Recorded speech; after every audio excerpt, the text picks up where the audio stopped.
Now, as an addendum to the Adam and Eve story, I would like to call this chapter Cain's wife. And in this chapter, Eve will now fulfill her obligation to have children, with her firstborn being called Cain, a person of agricultural skills. Her next child was called Abel, a sheep herder. It is here we are about to be given more proof of a nation of Gentiles being created before Adam and Eve.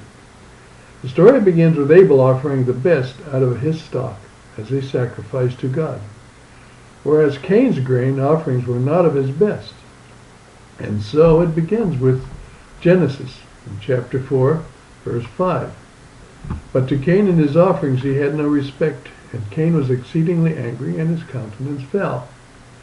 Genesis chapter 4, verse 8, And Cain said to his brother, Let us go forth abroad.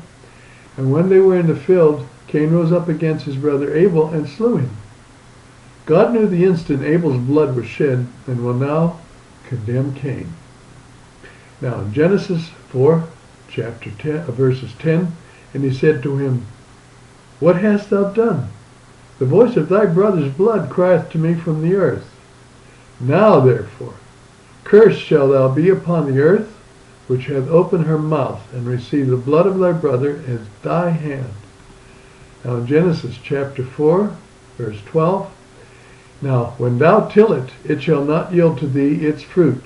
Now a fugitive and a vagabond shalt thou be upon the earth. Now in Genesis chapter 4, verse 14, Behold, thou dost cast me out this day from the face of the earth, and I shall be hidden from thy face, and I shall be a vagabond and a fugitive on the earth. Everyone therefore that findeth me shall kill me.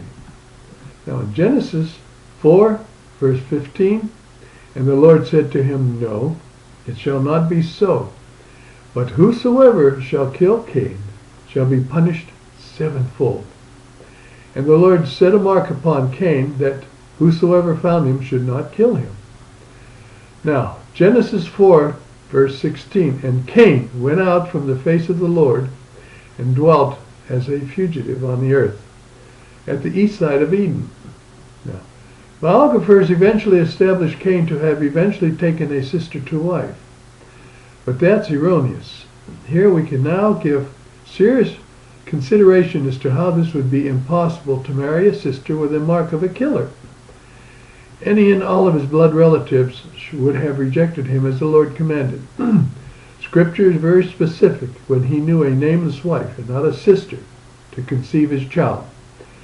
And Cain, now in chapter 4, verse 17, And Cain knew his wife, and she conceived, and brought forth Enoch. And he built a city, and called the name thereof by the name of his own son, Enoch. Credibility can now be given to the Gentile being here first. The people that accepted Cain as one of their own would have no cause to prosecute what they knew nothing of, but his family would be inclined to seek justice for family killing, thus the mark.